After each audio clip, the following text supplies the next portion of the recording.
अवसर था रोहतक में बीजेपी के नए नवेले प्रदेश अध्यक्ष नायब सिंह सैनी के पद ग्रहण का। बीजेपी के सभी वरिष्ठ नेता और कार्यकर्ता भी कार्यक्रम में पहुंचे। वहीं प्रदेश मुखिया मनोहर लाल भी कार्यक्रम में शिरकत करने पहुंचे, जहां अपने संबोधन और प्रेस वार्ता में मुख्यमंत्री मनोहर लाल ने विपक्ष पर जमकर कटाक्ष किया और शब्दों के बाण चलाए। विपक्ष को खुला चैलेंज देते हुए मुख्यमंत्री ने कहा कि वर्तमान की बीजेपी सरकार ने सभी विपक्षी पार्टियों के शासनकाल से बेहतर काम किया है। वहीं प्रदेश सरकार पर कर्ज बढ़ाने के सवाल पर मुख्यमंत्री मनोहर लाल ने कहा कि ये विपक्ष का दुष्प्रचार है। प्रदेश में कर्ज नहीं है बल्कि जीडीपी बढ़ी है। सुनिए। जीडीपी और जीडीपी से ही पर कैपिटा इनकम निकलती है। जीडीपी डिवाइडेड बाय पॉपुलेशन वो निकलती है। हाँ, जहाँ तक collection of GST per capita collection है, वो जितने बड़े राज्य में Haryana is the number 1 the best. सबसे ज़्यादा हरियाणा की जीएसटी कलेक्शन है, जिसके कारण से हमारे प्रदेश की आर्थिक स्थिति अच्छी है। हम हर एक काम को, विकास के काम हों अथवा अन्य जो लोगों को कुछ उनके जीवन स्तर को ऊंचा उठाने के लिए योजनाएं बनानी है, उसमें सब में हम बहुत कंफर्टेबल हैं। हमारा जो एफआरबीएम की रेशो होती है, विद इन दैट रेशो हमारी जो ऋण है, डेट है, वो होता है। और ये जो बाकी चर्चा है विपक्ष के लोग चलाते हैं, मेरा खुला चैलेंज है उनके साथ, हमारी स्थिति उन सबसे बेहतर है पिछले सरकारों से, और आसपास की जो प्रदेश सरकारों की आज की स्थिति है उससे भी बेहतर है। वहीं मुख्यमंत्री मनोहर लाल ने नायब सिंह सैनी को प्रदेश अध्यक्ष बनने पर शुभकामनाएं दी और कहा कि भारतीय जनता पार्टी जाति आधार पर राजनीति नहीं करती है। मुख्यमंत्री ने कहा कि बीजेपी नायब सिंह सैनी की अध्यक्षता में आगामी तीनों चुनाव, लोकसभा, नगर निगम और विधानसभा का चुनाव मजबूती से लड़ेगी और जीतेगी।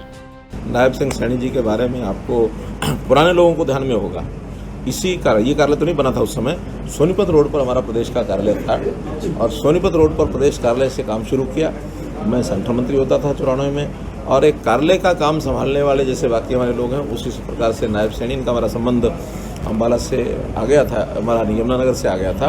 तो उस समय फिर इन्होंने पढ़ाई समाप्त की। इन्होंने कहा मैं पार्टी के लिए काम करने के लिए तैयार हूँ, और लगातार 8 साल तक एक पूर्णकालिक की तरह 2003 तक इन्होंने भी काम हमारे साथ मिलकर के किया।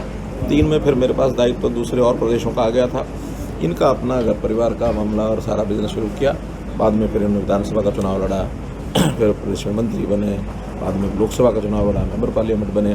तो रूट से जुड़ा व्यक्ति, उसकी पहचान यहाँ भारतीय जनता पार्टी में जो पारखी लोग हैं वो करते हैं। ये कोई विषय नहीं होता कि हमने किस जाति को कैसे करना। आखिर जाति तो किसी न किसी की हर कोई होती है, तो जाति होती है तो जातियों के हिसाब से राजनीति नहीं करनी होती। हाँ, अगर जाति के नाते, जैसा मोदी जी ने कहा, हमारी 2 ही जातियां हैं, एक अमीर है, गरीब है। बीजेपी के नव नियुक्त अध्यक्ष नायब सिंह सैनी ने भी कहा कि प्रदेश का हर कार्यकर्ता पार्टी के साथ मिलकर कार्य कर रहा है।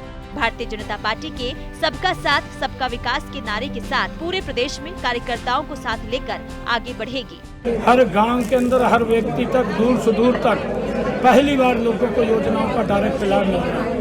एंटी इनकम्बेंसी अगर कहीं है तो विपक्ष के अंदर है।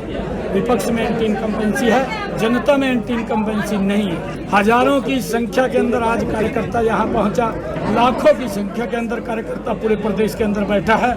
हर कार्यकर्ता के अंदर बड़ा उत्साह है और 2024 के अंदर पूरा कार्यकर्ता एकजुट होकर के, एक मुश्त होकर के कांग्रेस के दुष्प्रचार के प्रति दीवार बनकर के खड़ा होकर के नरेंद्र मोदी जी को 10 की 10 लोकसभा की सीटें हरियाणा में डबल इंजन की सरकार बनाने का काम करें। बहरहाल देखना दिलचस्प होगा कि नायब सिंह सैनी आगामी चुनाव में क्या करामत कर पाते हैं।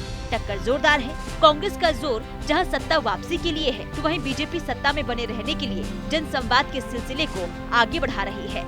सूर्य समाचार के लिए रोहतक से दीपक भारद्वाज की रिपोर्ट।